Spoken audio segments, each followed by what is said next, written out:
नमस्कार, स्वागत है आपका। मैं हूं आपके साथ विवेक शुक्ला और आप देख रहे हैं खबरों की रील। दिखाएंगे आपको दिन भर की तमाम बड़ी खबरें। नेपाल में क्या हो रहा है, मध्य प्रदेश की क्या बड़ी खबर है, छत्तीसगढ़ में क्या हुआ है, सब आपको दिखाएंगे। क्योंकि ये है खबरों के देखने का एक नया अंदाज, जिसमें आप देखते हैं खबरें रील फॉर्मेट में, इसलिए इसका नाम है खबरों की रील। आइए शुरुआत करते हैं। सबसे पहले देखते हैं कि खबरों की रील स्क्रॉल होने के बाद पहली खबर क्या है। तख्ता पलट के बाद एसी फ्रिज की लूट। जी हाँ, ये तस्वीर है नेपाल से। नेपाल में पिछले 48 घंटों में जो हुआ वो हम लगातार आपको दिखाई रहे हैं। ऐसे में प्रदर्शनकारियों ने अब सारी हदें पार कर दी हैं। लूट शुरू हो गई है। नेपाल की सड़कों पर एसी फ्रिज कंधों पर ले जाते हुए लोग नजर आ रहे हैं। सामान सिर पर रखकर भाग रहे हैं। ऐसा लग रहा है कि सब कुछ फ्री में नेपाल में मिल रहा है। रील आप देखिए। सोशल मीडिया पर वायरल वीडियो में दिख रहा है कि लोग बड़े बड़े शोरूम और आउटलेट से सामान लेकर भाग रहे हैं। वीडियो में एक सुपरमार्केट के बाहर लोगों को एसी, फ्रिज और अन्य सामान के साथ देखा जा रहा है। कुछ लोग सामान को सिर पर रखकर और कुछ हाथों में लेकर भाग रहे हैं। ये घटना उस समय हुई जब नेपाल में सोशल मीडिया पर बैन और भ्रष्टाचार के खिलाफ प्रदर्शन हिंसक हो गए। प्रदर्शनकारियों ने सरकार की इमारतों और नेताओं के घरों को भी नुकसान पहुंचाया है। नेपाल की सेना ने लूटपाट और हिंसा पर नियंत्रण के लिए विशेष अभियान चलाया और 26 लोगों को गिरफ्तार किया। इस घटना से देश में अशांति और बढ़ गई है। सरकार गिरी है, जिसके बाद भी प्रदर्शनकारियों ने प्रदर्शन नहीं छोड़ा। शोरूम को भी साफ करना शुरू कर दिया है। नेपाल में स्थिति अब तनावपूर्ण बन चुकी है। सुरक्षा बलों को सख्ती से पेश आना पड़ रहा है। तो कुल मिलाकर नेपाल में स्थिति ठीक नहीं है। उधर अगली रील फ्रांस से सामने आई है, जहां पर फ्रांस में सरकार के खिलाफ लोगों का विरोध प्रदर्शन शुरू हो गया है। देश बंदी के समर्थन और राष्ट्रपति इमैनुअल मैक्रों के इस्तीफे की मांग को लेकर 1 लाख से ज्यादा लोग सड़कों पर उतर आए हैं। प्रदर्शनकारियों ने कई जगह आगजनी भी की है, जिससे स्थिति तनावपूर्ण हो गई है। इस बीच सरकार ने 80,000 पुलिसकर्मियों को तैनात किया है ताकि हालात पर काबू पाया जा सके। पेरिस समेत कई बड़े शहरों में हिंसक झड़पें हुई हैं, जिसमें पुलिस और प्रदर्शनकारियों के बीच टकराव देखने को मिला। प्रदर्शनकारियों ने सड़क पर कचरे के डिब्बे और बैरिकेड्स लगाकर जाम कर दिया, जिससे परिवहन व्यवस्था बुरी तरह से प्रभावित हुई है। बोर्दा और मोर्सिले जैसे शहरों में भी जमकर बवाल हुआ है, जहाँ पुलिस ने 200 से ज्यादा लोगों को गिरफ्तार किया। लोग महंगाई, बेरोजगारी और सरकार की नीतियों के खिलाफ अपना गुस्सा जाहिर कर रही हैं। राष्ट्रपति मैक्रो पर आरोप लगाया जा रहा है कि उन्होंने जनता की भावनाओं को नजरअंदाज किया है। प्रदर्शन के दौरान कई जगहों पर आग लगने से धुएं का गुबार छा गया और पुलिस को स्थिति कंट्रोल करने के लिए कड़ी मशक्कत करनी पड़ी। नेपाल जल रहा है और एक ड्रोन शॉट सोशल मीडिया पर खूब वायरल हो रहा है, जिसमें नेपाल की सुरक्षा की सच्चाई साफ दिख रही है। प्रदर्शन के बाद वहां पर जमकर तबाही मची हुई है। नेपाल में इन दिनों बड़ी हिंसा और अशांति का माहौल है। सोशल मीडिया पर बैन और भ्रष्टाचार के खिलाफ युवाओं ने जोरदार प्रदर्शन किया, जिससे स्थिति बिगड़ गई। प्रदर्शनकारियों ने सरकारी इमारतों, नेताओं के घरों को आग लगा दी। ड्रोन के फुटेज में नेपाल की संसद और अन्य जगहों से धुआं उठता हुआ दिख रहा है। ये धुआं बताता है कि असल में नेपाल की स्थिति कितनी खराब है, हाल कितना बेहाल है। चारों तरफ तबाही है, धुएं का गुबार उठ रहा है। सेना को तैनात करना पड़ा है, कर्फ्यू भी लगाया गया है, लेकिन प्रदर्शनकारी नहीं रुके। एक के बाद एक सरकारी भवन जलाए गए, संसद तक में आग लगा दी गई, लोगों की जान भी चली गई है। प्रधानमंत्री को इस्तीफा देना पड़ा है। नेपाल की जनता अपनी मांगों को लेकर सड़कों पर इस कदर उतरी कि अब वो शांत होने का नाम नहीं ले रही। स्थिति अभी भी तनावपूर्ण बनी हुई है। नेपाल से लगातार तबाही की तस्वीरें सामने आ रही हैं। नागपुर मुंबई समृद्धि एक्सप्रेस वे पर एक चौंका देने वाली और परेशान कर देने वाली खबर सामने आई है, जहां पर एक्सप्रेस वे पर कील बिछा दी गई। आधी रात को लोग परेशान हो गए, उनके टायर पंचर हो गए। इसकी वजह से कई वाहनों के टायर पंचर हो गए, जिससे यात्रियों को काफी परेशानी और खतरा का सामना करना पड़ा। रात के समय हुई इस घटना में सड़क पर फैली कीलें वाहनों के लिए गंभीर खतरा बन गई और कई लोग अपने वाहन को बीच रास्ते में रोकने के लिए मजबूर हो गए। तस्वीरों में साफ दिख रहा है कि कैसे सड़क पर कील की चादर सी बिछी हुई है। हैरानी की बात तो यह है कि इतनी सारी कीलें एक साथ हाईवे पर किसने लगा दी और कोई देख क्यों नहीं रहा। लोग हैरान और डरे हुए थे, ऐसा क्यों और कैसे हुआ। और इस घटना से एक्सप्रेसवे की सुरक्षा पर भी गंभीर सवाल उठने लगे हैं। स्थानीय पुलिस और प्रशासन ने तुरंत मामले की जांच शुरू कर दी है और दोषियों को पकड़ने की शुरुआत हो गई है। यात्रियों को सलाह दी गई है कि सावधानी बरतें और ऐसी घटनाओं से बचने के लिए सतर्क रहें। लोगों का कहना है कि एक्सप्रेसवे पर सुरक्षा व्यवस्था और सख्त होनी चाहिए ताकि ऐसी घटनाएं दोबारा न होने पाए।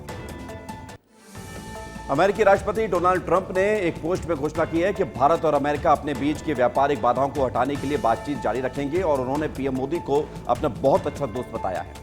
इस पोस्ट में प्रधानमंत्री नरेंद्र मोदी ने ट्रंप के सकारात्मक बयानों की गहराई से सराहना की है और उनके प्रति आभार जताया। उन्होंने कहा कि भारत और अमेरिका के बीच एक मजबूत, सकारात्मक और भविष्य के लिए उज्जवल रिश्ता है, जो एक व्यापक और वैश्विक रणनीतिक साझेदारी के रूप में विकसित हो रहा है। दरअसल ट्रंप ने हाल ही में व्हाइट हाउस में भारत के साथ अपने दोस्ताना रिश्तों की बात कही थी, जिसमें उन्होंने प्रधानमंत्री नरेंद्र मोदी को एक महान नेता बताया था। I'll always be friends with Modi. He's great. Prime Minister, he's great. I'll always be friends, but I just don't like what he's doing at this particular moment. But India and the United States have a special relationship. There's nothing to worry about. Modi ने इस पर प्रतिक्रिया देते हुए कहा कि वे Trump के विचारों को पूरी तरह से साझा करते हैं। अगली रील है उत्तर प्रदेश के पीलीभीत से, जहां पर हिंदूवादी संगठनों के कार्यकर्ताओं ने लोगों को साधु के वेश में घूमते हुए पकड़ा और 2 लोग साधु का वेश लेकर घूम रहे थे। इनमें से एक के हाथ पर शाहिद लिखा हुआ था। संदेह और बढ़ गया। हाथ में शहीद लिखा देख कार्यकर्ताओं ने उन्हें पकड़ा और पूछताछ की। ये नाथ संप्रदाय, ये देखिए इन्होंने रास्ते में फेंका है। नहीं जी, हमारा वो है। जिसके बाद स्थानीय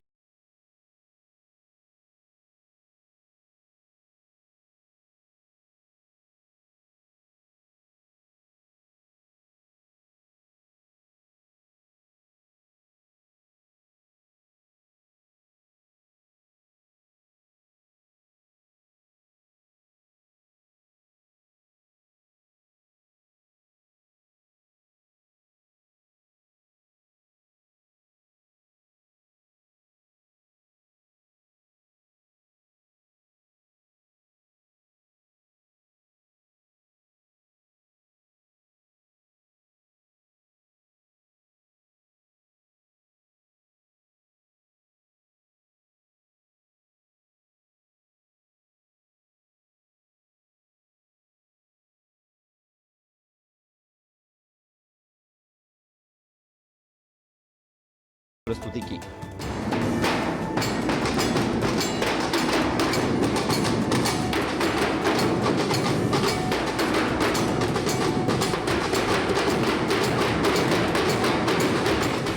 मंदिर में मौजूद भक्तों ने इस जोशीली प्रस्तुति का खूब आनंद लिया और माहौल भक्ति से सराबोर हो गया। महाकालेश्वर मंदिर प्रबंध समिति की ओर से सहायक प्रशासक आशीष फलवाड़िया ने दर्शन और अन्य व्यवस्थाओं को सुचारू रूप से संपन्न कराया। इस कार्यक्रम के लिए मंडली ने मंदिर समिति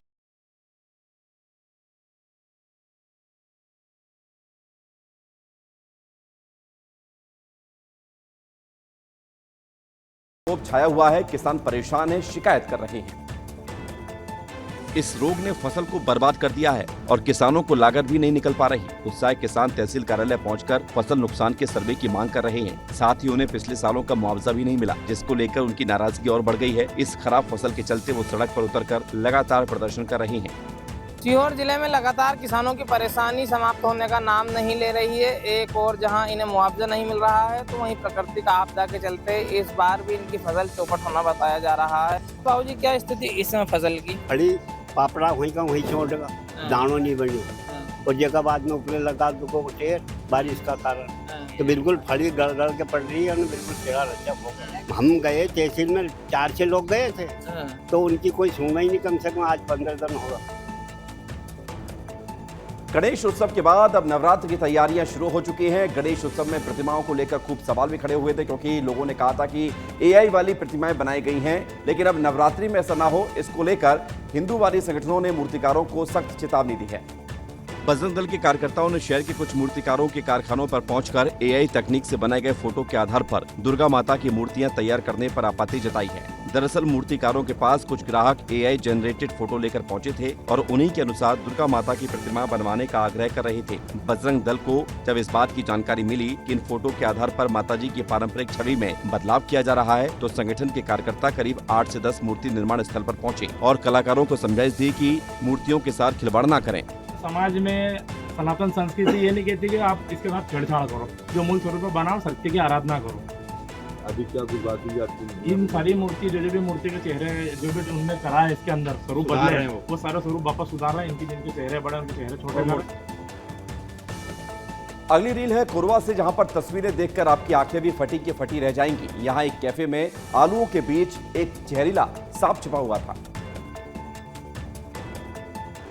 वो भी कोई ऐसा वैसा नहीं बल्कि एक जहरीला करैत सांप। कर्मचारियों ने जब आलू छीलने के लिए बोरी खोली तो सांप को देखकर उनके होश उड़ गए। आलूओं के बीच में एक सांप बैठा हुआ था। तुरंत स्नेक रेस्क्यू टीम को बुलाया गया, जिन्होंने बड़ी सावधानी से सांप को पकड़ा और सुरक्षित स्थान पर छोड़ा। ये घटना पूर्वा के एक वेस्ट कैफे में हुई, जहाँ पर रोजाना सैकड़ों लोग खाना खाने के लिए आते हैं। कर्मचारियों ने बताया कि सांप आलू की बोरी में छुपा हुआ था, जो बाहर से मंगवाई गई थी। स्नेक रेस्क्यूअर ने बताया है कि करैत एक जहरीला सांप है और समय रहते इसे पकड़ लिया गया, वरना बड़ा हादसा भी हो सकता था। इस घटना के बाद कैफे में सामान की जांच को और सख्त करने का फैसला लिया गया है। स्थानीय लोगों में भी इस घटना को लेकर काफी चर्चा बनी हुई है। तस्वीरों में आप देख सकते हैं कि कैसे आलू की बोरी में सांप छुपा हुआ नजर आ रहा है और इसको देखते ही वहाँ पर लोगों के होश उड़ गए। लुधियाना में हाईवे पर एक महिला के साथ एक डरावनी घटना हुई। 3 बदमाशों ने उसे ऑटो में लूटने की कोशिश की। महिला ने अपनी जान बचाने के लिए ऑटो के बाहर लटककर जोर-जोर से लोगों से मदद मांगी और मदद मिली भी, जिसका एक वीडियो भी सामने आया है। महिला चलते ऑटो से बाहर लटककर गुहार लगा रही थी, चिल्ला रही थी कि कोई उसे बचा ले। इसी दौरान कार सवार लोगों ने उसे रिकॉर्ड कर लिया। रिकॉर्ड करते हुए ऑटो का भी पीछा किया और बदमाशों को सबक सिखाया। महिला करीब आधा किलोमीटर तक ऐसे ही लटकी रही और लोगों से मदद की गुहार लगाती रही। पीछे चल रही एक कार में सवार नौजवानों ने इस ऑटो का पीछा किया। उन्होंने हिम्मत दिखाई और लुटेरों को पकड़कर पुलिस के हवाले कर दिया। इस घटना में महिला की बहादुरी और नौजवानों की तत्परता ने एक बड़ा हादसा टाल दिया। पुलिस ने बताया है कि महिला ने बहुत हिम्मत दिखाई और उसकी मदद करने वाले युवाओं की तारीफ भी की है। इस घटना से एक बार फिर से समाज में अच्छे लोगों की मौजूदगी साबित हुई है। पुलिस ने लुटेरों के खिलाफ सख्त कार्रवाई की बात कही है। महिला सुरक्षित है और इस घटना के बाद उसे मदद मिली है। लोगों की मदद और साहस ने एक बार फिर से साबित कर दिया है कि समाज में अभी भी अच्छाई है। अगली रील है छत्तीसगढ़ के सूरजपुर से, जहां पर नदी नालों पर पुल नहीं है, जिम्मेदारों को खबर नहीं है, लेकिन स्थिति ये है कि इसका खामियाजा स्कूल के बच्चे और यहां से गुजरने वाले लोगों को भुगतना पड़ रहा है। बच्चों को अपनी जान जोखिम में डालकर नाला पार करना पड़ता है। कभी भी कोई भी बड़ा हादसा हो सकता है। ग्राम पंचायत लाजित में बेलबारी जोखना नाले पर पुलिया न होने से ग्रामीणों और स्कूली बच्चों को भारी परेशानी का सामना करना पड़ा है। बरसात में नाला उफान पर आता है, जिससे चिटका डांड मार्ग बंद हो जाता है और सैकड़ों ग्रामीणों का आवागमन ठप हो जाता है। स्कूली बच्चे महीनों तक स्कूल नहीं जा पाते, जिससे उनकी पढ़ाई बाधित होती है और अगर स्कूल जाना भी है तो वो अपनी जान को हथेली पर रखकर स्कूल जाते हैं। ग्रामीणों का कहना है कि प्रसव पीड़ा हो या फिर सर्पदंश जैसी आपातकालीन स्थिति, मरीज को खाट पर ही ले जाना पड़ता है, जो कि जानलेवा हो सकता है, जोखिम भरा है। पहाड़ी इलाकों में नाला पार करना खतरे से खाली नहीं है। ये समस्या सालों से चली आ रही है। ग्रामीण प्रशासन से मांग कर रहे हैं कि जल्द से जल्द नाले पर एक मजबूत पुलिया बनाई जाए, ताकि उनकी जिंदगी आसान हो पाए। अब आइए आपको दिखाते हैं खबरों की रील में अगली रील कौन सी है। माइक विवाद पर सियासी फसाद। जी हाँ, ये तस्वीर और ये खबर छत्तीसगढ़ में खूब चर्चा में है। बिलासपुर में एक हॉल में एक सभा के दौरान पूर्व मंत्री अमरजीत भगत का माइक छीनने का विवाद सामने आया, जिस पर सियासत तेज हुई, फिर सफाई भी सामने आई। ये घटना कांग्रेस की एक रैली में हुई, जहां पर अमरजीत भगत भाषण दे रहे थे। अचानक कुछ लोगों ने उनका माइक छीन लिया, जिससे सभा में हंगामा हो गया। और इस मामले में विष्णुदेव साय ने कहा है कि कांग्रेस के पास मुद्दा नहीं है। कांग्रेस लगातार हार से इतनी बौखलाई हुई है, तो चाहे देश में चाहे छत्तीसगढ़ में, और ये लोग मुद्दा विहीन हो गए हैं और कोई मुद्दा है नहीं, तो इस तरह से उलझुल हरकत कर रहे हैं। उधर अमरजीत भगत ने इस पूरे मामले पर सफाई भी दी है। उन्होंने कहा है कि ऐसा चलता रहता है, समय की पाबंदी रहती है।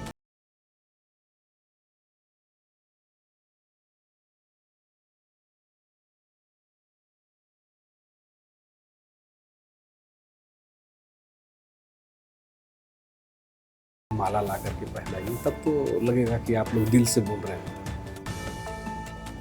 रायबरेली में बीजेपी कार्यकर्ताओं ने नेता विपक्ष राहुल गांधी के काफिले को रोकने की कोशिश की। मंत्री दिनेश प्रताप सिंह अपने समर्थकों के साथ रास्ते में धरने पर बैठ गए। रायबरेली में बीजेपी कार्यकर्ताओं ने नेता विपक्ष राहुल गांधी के काफिले को रोकने की कोशिश की। मंत्री दिनेश प्रताप सिंह अपने समर्थकों के साथ रास्ते में धरने पर बैठ गए। बिहार के दरभंगा में पीएम मोदी की मां पर अभद्र टिप्पणी को लेकर बीजेपी कार्यकर्ता धरने पर बैठे हुए थे। राहुल गांधी के रायबरेली पहुंचने पर भाजपा कार्यकर्ताओं ने उनका रास्ता रोका। प्रदर्शन के दौरान पुलिस और कार्यकर्ता के बीच झड़प हुई है, जिसमें कुछ लोग घायल भी हुए हैं। कार्यकर्ताओं ने राहुल गांधी वापस जाओ के नारे लगाए और माफी मांगने की भी मांग की है। स्थिति तनावपूर्ण रही, लेकिन पुलिस ने स्थिति को कंट्रोल किया। राहुल गांधी का काफिला आगे बढ़ा, लेकिन बीजेपी कार्यकर्ताओं का विरोध जारी रहा। इस घटना से इलाके में राजनीतिक तनाव बढ़ गया है। इंदौर के कारोबारी राजा रघुवंशी की हत्या का मामला सनसनीखेज रहा है और इस मामले में एक नया खुलासा हुआ है। सोनम बहुत शातिर थी, राजा को मारने की 2 बार कोशिश कर चुकी थी, लेकिन तीसरी बार में वो कामयाब हो गई। कोर्ट में 790 पन्नों की चार्जशीट दाखिल हुई, जिसमें बताया गया कि सोनम ने अपने प्रेमी राज कुशवाहा के साथ मिलकर राजा की हत्या की योजना बनाई। सोनम ने 2 बार हत्या की कोशिश की, लेकिन दोनों ही बार असफल रही। पहली कोशिश कामाख्या देवी मंदिर में हुई, जहां सोनम चाहती थी कि भीड़ भाड़ में गोली मारकर हत्या हो जाए ताकि कोई कहानी ना बनानी पड़े, लेकिन वहां मौका नहीं मिला। दूसरी कोशिश शिलोंग के पार्किंग एरिया में हुई, वहां पर भी वो नाकाम रही। आखिरकार तीसरी बार सोनम ने सेल्फी लेने के बहाने राजा को खाई के किनारे ले जाकर बाकी 3 आरोपियों आकाश राजपूत, विशाल सिंह और आनंद कुर्मी ने पीछे से मिलकर हमला किया और राजा को मार डाला। उन्होंने राजा को कुल्हाड़ी से कई वार किए, जिससे उनकी मौत हो गई और शव को खाई में फेंक दिया। हत्या के बाद सोनम और तीनों आरोपी 2 स्कूटर से भागे, जिसमें सोनम एक आरोपी के साथ स्कूटर पर जाते हुए सीसीटीवी में कैद हुई। तो सोनम बहुत शातिर है और सोनम के शातिराना अंदाज आप इस बात समझिए कि कितनी प्लानिंग की गई। खबरों की रील में अगली रील क्या है? पिज्जा में कॉकरोच की टॉपिंग। जी हाँ, ये लिखना पड़ रहा है, ये ऐसा हुआ है। ये तस्वीर सामने आई है जहां पर पिज्जा जिसे आप बहुत शान से खाते हैं, इसका नाम सुनते ही कई लोगों के मुंह में पानी भी आ जाता है। लेकिन सोचिए अगर उस पिज्जा में कॉकरोच हो तो फिर क्या होगा? रिपोर्ट देखिए। डोमिनोज पिज्जा से कॉकरोच निकलते हैं, जिसका वीडियो सोशल मीडिया पर तेजी से वायरल हो रहा है, जहां पर एक पिज्जा प्रेमी के पिज्जा बॉक्स ओपन करते ही पिज्जा में एक नहीं बल्कि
से इसे लॉन्च भी किया है। लॉन्च की तस्वीर भी सामने आई है, जिसमें फोन हवा में तैरता हुआ नजर आ रहा है। ऐसे लॉन्च करने के पीछे एप्पल का मैसेज था कि एप्पल का ये फोन इतना हल्का फुल्का है कि हवा में तैर सकता है। आईफोन एयर में 6.5 इंच का सुपर एंटीना XDR डिस्प्ले है, जो 120 हर्ट्ज रिफ्रेश रेट के साथ आता है। इस फोन में A19 प्रो चिप लगी है, जो इसे तेज और पावरफुल बनाती है। कैमरा कंट्रोल और एक्शन बटन जैसे फीचर्स इसे और भी ज्यादा खास बनाते हैं, और ये एप्पल इंटेलिजेंस के साथ आता है। एप्पल ने इस लॉन्च के साथ ही अपने नए अन्य मॉडल की भी कीमत में कटौती की है। आईफोन एयर के डिजाइन और फीचर्स इसे बाजार में एक खास जगह दे रहे हैं। अगली रील है राजनांदगांव से, जहां पर डायल 112 इमरजेंसी रिस्पांस वाहनों के चालकों को पिछले 3 महीनों से वेतन नहीं मिला है, जिसको लेकर चालकों ने प्रदर्शन किया है।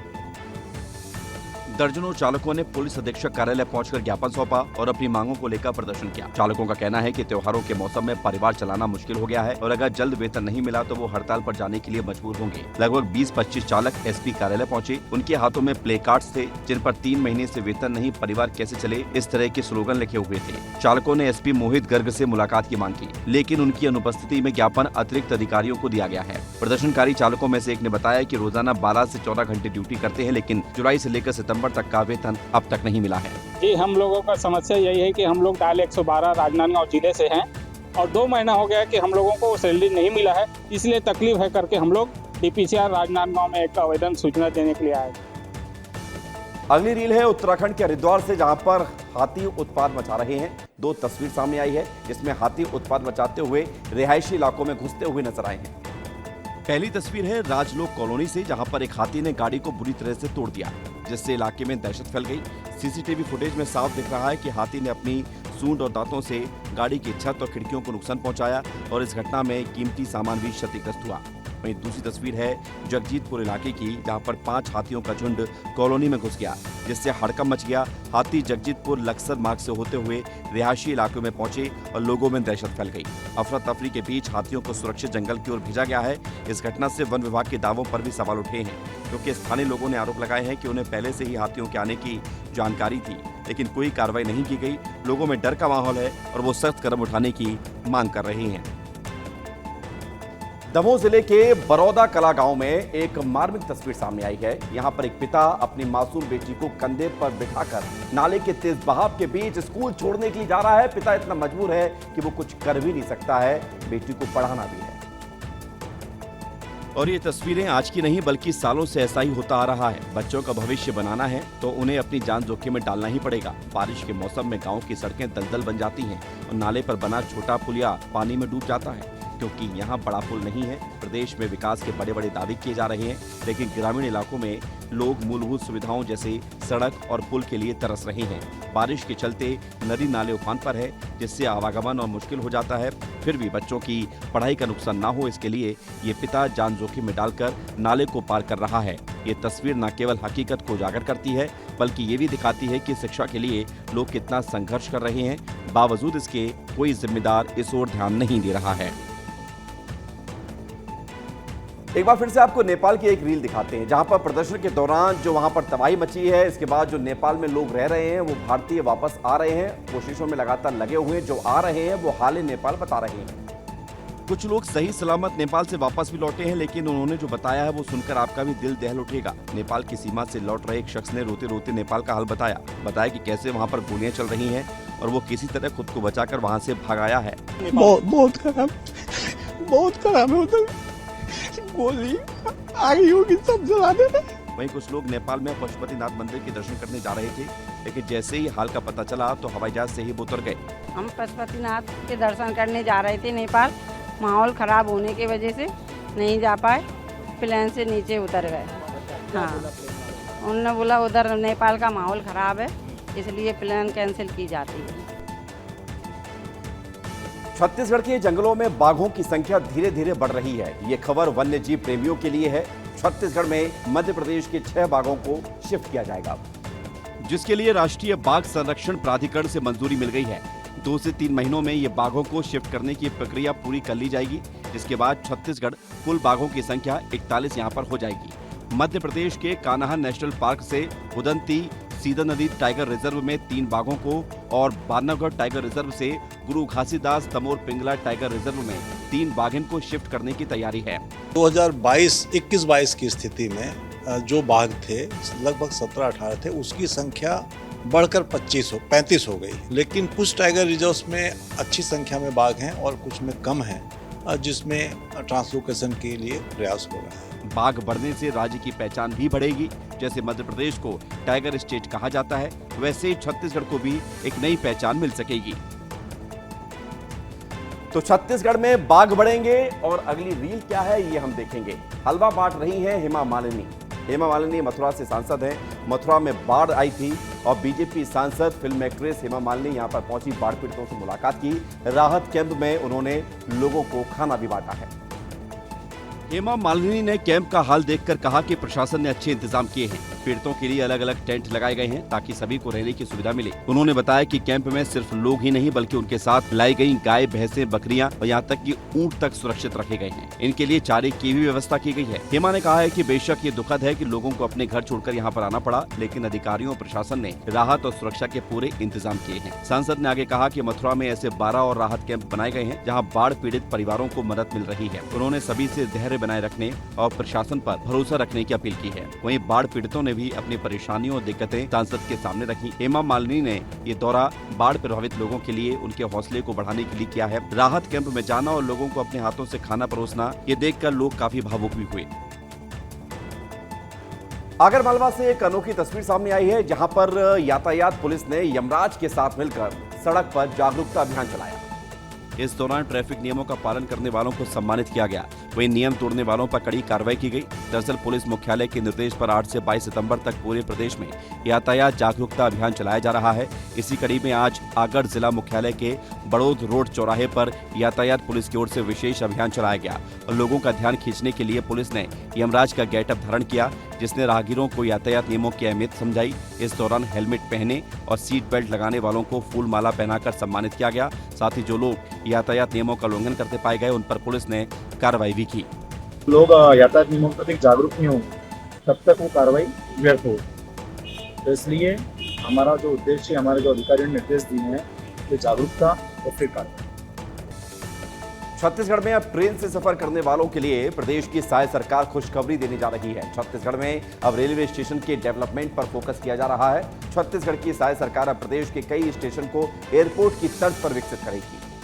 छत्तीसगढ़ की सहाय सरकार अब प्रदेश के कई रेलवे स्टेशन को एयरपोर्ट की तर्ज पर विकसित करेंगी। रायपुर रेल मंडल के रेलवे स्टेशन पर अब एयरपोर्ट की तर्ज पर ब्रांडेड कंपनियों की दुकान खुलेंगी। रायपुर, दुर्ग, भाटापारा और भिलाई पावर हाउस स्टेशन पर गैर किराया राजस्व नीति के तहत प्रीमियम सिंगल ब्रांड आउटलेट खोले जाएंगे। इन दुकानों में अच्छी क्वालिटी के कपड़े, जूते, छत्तीसगढ़ के हर्बल उत्पाद और शिल्प कला से जुड़ी हुई वस्तुएं यात्रियों को मिलेंगी। रेलवे ने इसके लिए आवेदन मंगाना शुरू कर दिया है। रेलवे ने साफ किया है कि इन दुकानों में खाने पीने का सामान ही नहीं मिलेगा, सभी दुकानें बोली प्रक्रिया के तहत तय की जाएंगी। शुरुआत में दुकानों का करार 5 साल के लिए होगा, जिसके बाद प्रदर्शन के आधार पर 9 साल तक इसे बढ़ाया जा सकेगा। इसमें सिर्फ उन्हीं ब्रांड्स को मौका मिलेगा जो पहले से प्रतिष्ठित हैं और एयरपोर्ट या मॉल में आउटलेट संचालित कर चुकी हैं। भोपाल में कुख्यात मछली गैंग ने सरकारी जमीनों पर अवैध कब्जा करके अपना साम्राज्य खड़ा कर लिया है। अब प्रशासन सख्त कार्रवाई की तैयारी में जुटा हुआ है। पहले पशुपालन विभाग की 99 एकड़ जमीन पर इस गैंग ने कब्जा किया था, जहां उन्होंने कॉलोनियां काटकर प्लॉट बेच दिए और करोड़ों की संपत्ति बना ली। हाल ही में शिकायत मिलने के बाद जिला प्रशासन ने 20 से ज्यादा लोगों को नोटिस जारी कर दिए और इसमें मछली परिवार के सदस्य शारिक, शाहवर और यासीन जैसे नाम प्रमुख हैं। अब इसी कड़ी में सिंचाई विभाग की 18 एकड़ जमीन पर भी मछली गैंग का कनेक्शन सामने आया है। यहाँ अवैध निर्माण और कब्जे की शिकायतें दर्ज हुई हैं। पशुपालन के बाद सिंचाई विभाग की ये जमीन कोकता बाईपास इलाके में स्थित है और स्थानीय लोगों ने बताया है कि गैंग ने यहाँ तालाबों और खेतों पर कब्जा कर मछली पालन और अन्य कारोबार शुरू कर दिया था। शिकायत के बाद प्रशासन पुराने रिकॉर्ड खंगाल रहा है, जिसमें 35 साल पुराने दस्तावेजों की जांच हो रही है ताकि असली मालिकाना हक साबित हो सके। अब आइए खबरों की रील में देखते हैं अगली रील कौन सी। अगली रील की बात करें, चेस चैंपियन की फैन फॉलोइंग आपको दिखाते हैं। उज्बेकिस्तान में चेस चैंपियन डी गुकेश को बच्चों ने घेर लिया। गुकेश वहां पर एक टूर्नामेंट में हिस्सा लेने के लिए पहुंचे थे। बच्चे उनके ऑटोग्राफ लेने के लिए बहुत उत्साहित थे और सभी बच्चों को ऑटोग्राफ उन्होंने दिया था।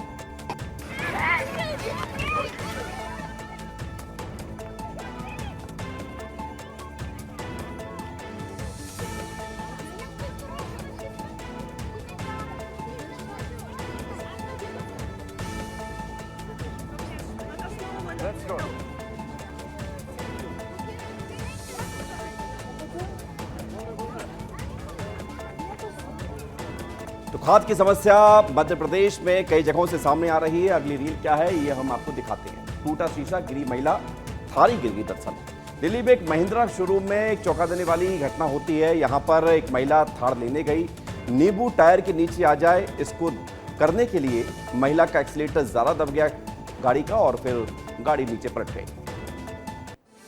महिला ने नई थार खरीदी। थार कार की पूजा के दौरान गंभीर गलती कर बैठी। पूजा के रिवाज के अनुसार वो कार के टायर के नीचे नींबू रखकर उसे कुचलने की कोशिश कर रही थी, लेकिन अचानक रफ्तार ज्यादा हो गई। इसके बाद कार नियंत्रण से बाहर हो गई और शोरूम की पहली मंजिल से सीधा सड़क पर गिर पड़ी। इस हादसे में महिला को चोट आई है, लेकिन कोई गंभीर नुकसान नहीं हुआ है। हालांकि कार उल्टी नजर आ रही है। घटना का वीडियो सोशल मीडिया पर तेजी से वायरल हुआ है, जिसमें शोरूम में ही नई नवेली गाड़ी उल्टी पड़ी दिख रही है। लोगों ने इस वीडियो को देखकर हैरानी जताई है। लोग इस घटना को लेकर तरह तरह की प्रतिक्रिया दे रहे हैं, लेकिन कुछ इसे एक सबक मान रहे हैं। कुल मिलाकर ये घटना न केवल महिला और उसके आसपास के परिवार के लिए चौंका देने वाली रही है, बल्कि पूरे देश में सुर्खियां बटोर रही है। कथावाचक अनिरुद्ध आचार्य के विवादास्पद बयान, लड़कियां मुंह मारती हैं। इस बयान के बाद पूरे देश भर में महिलाओं का गुस्सा फूटा हुआ है और लोग लगातार उनके इस बयान का विरोध कर रहे हैं। वाराणसी से तस्वीरें भी सामने आई हैं। और फिर जमीन पर पटक कर लातों से कुचल डाला। महिलाओं ने जुलूस निकालकर नारी विरोधी सोच के खिलाफ जमकर नारेबाजी की। उनका कहना था कि ऐसी सोच समाज में बर्दाश्त नहीं की जाएगी। इस विरोध प्रदर्शन में कई महिलाएं शामिल हुईं, जो अनिरुद्ध आचार्य के बयान से आहत थीं। उन्होंने मांग की कि ऐसे बयान देने वालों के खिलाफ सख्त कार्रवाई होनी चाहिए। महिलाओं ने कहा कि समाज में महिलाओं का सम्मान बढ़ाना जरूरी है और ऐसे बयान समाज को पीछे ढकेलते हैं। प्रदर्शन के दौरान कई पोस्टर और बैनर भी दिखाई दिए, जिन पर अनिरुद्ध आचार्य की आलोचना की गई थी। इस घटना ने पूरे शहर में चर्चा का विषय बना दिया है। लोग सोशल मीडिया पर भी इस मुद्दे पर अपनी राय दे रहे हैं। महिलाओं का कहना है कि उन्हें न्याय चाहिए और समाज में बदलाव लाने के लिए ऐसे कदम जरूरी हैं। मध्य प्रदेश में स्वच्छ हवा के मामले में देश भर में अपनी धाक जमाई है। मध्य प्रदेश साफ शहरों के मामले में भी नंबर 1 है और साफ हवा के मामले में भी नंबर 1 है। और स्वच्छ हवा के मामले में इंदौर पहले स्थान पर, जबलपुर दूसरे स्थान पर है। शहर ने 200 में से पूरे 200 अंक प्राप्त कर इस क्षेत्र में अपनी श्रेष्ठता साबित की। वहीं जबलपुर ने भी कमाल का प्रदर्शन करते हुए स्वच्छ हवा में दूसरा स्थान प्राप्त किया। भोपाल ने पिछले साल की तरह इस बार भी छठा स्थान ही बरकरार रखा है।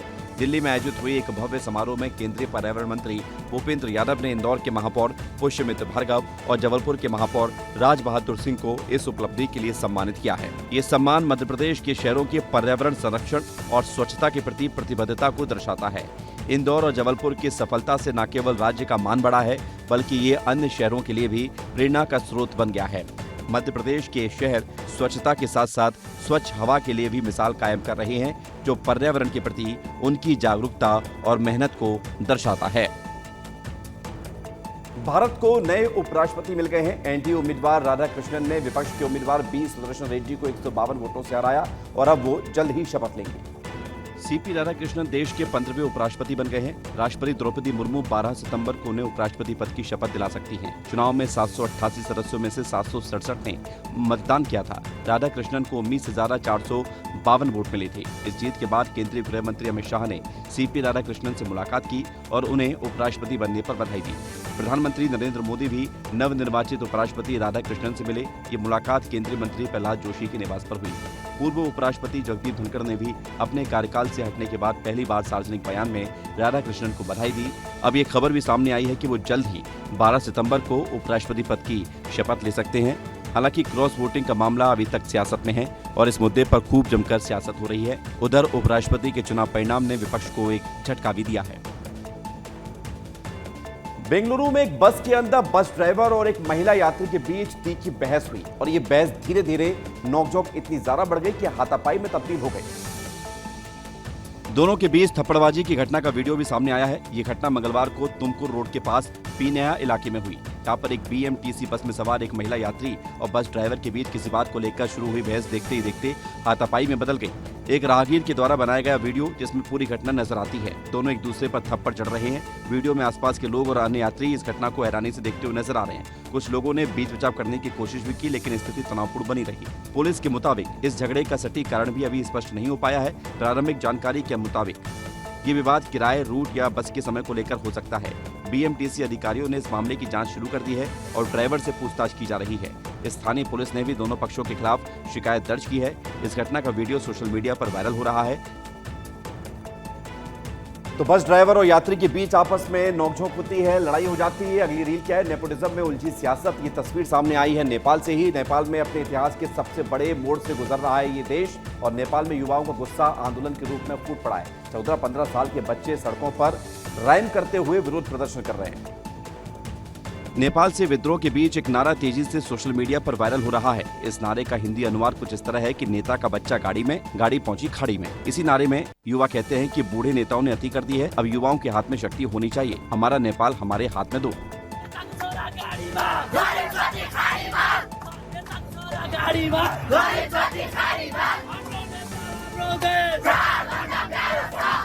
नेपाल के युवाओं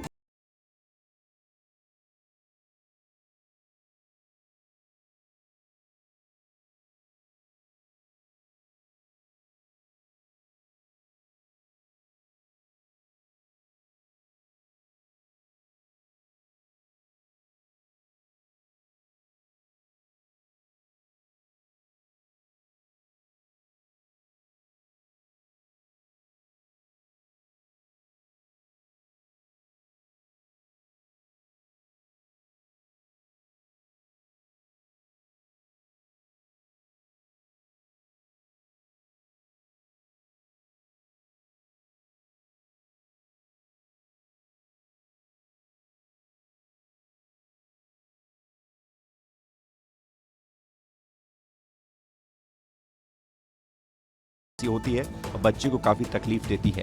जैकलीन ने बच्चे और उसके परिवार से मिलकर उन्हें हिम्मत दी। उन्होंने न सिर्फ प्यार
अपने विचार, सुझाव और शिकायत पर मंथन किया। गौरतलब है कि मध्य क्षेत्र आदिवासी विकास प्राधिकरण में कई जिले शामिल हैं। प्राधिकरण में 51 सदस्य और 24 विशेष आमंत्रित सदस्य हैं, जो आदिवासी इलाकों में चल रहे कामों की समीक्षा कर रहे हैं।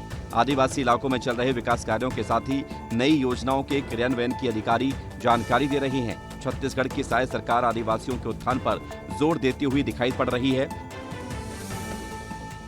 ऋषिकेश में एक रिहायशी इलाके में हाथी घुस गया, जिससे लोगों की दहशत बढ़ गई।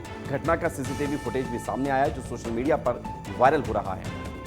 वीडियो में दिख रहा है कि हाथी लोगों को पीछा करते हुए आ रहा था। लोग अपनी जान बचाने के लिए गाड़ी के पीछे छुप गए। हाथी कुछ देर तक इधर उधर घूमता रहा, लेकिन लोगों को कोई नुकसान नहीं पहुंचा। ये घटना देर रात की बताई जा रही है। स्थानीय लोगों ने बताया कि हाथी अचानक ही इलाके में घुस आया। फॉरेस्ट डिपार्टमेंट को इसकी जानकारी दी गई। अधिकारी मौके पर पहुंचे और हाथी को सुरक्षित तरीके से जंगल में वापस भेजने की कोशिश कर रहे हैं। ऐसा पहली बार नहीं हुआ है, पहले भी इस तरह कई बार जंगली जानवर रिहायशी इलाकों में घुस चुके हैं। लोगों ने इस घटना के बाद सुरक्षा व्यवस्था बढ़ाने की मांग की है। वीडियो में भी दिख रहा है कि कैसे लोग डर के चलते गाड़ी के पीछे छुप गए हैं। हाथी का व्यवहार आक्रामक नहीं था, लेकिन लोग बचाव के लिए सावधानी बरत रहे थे।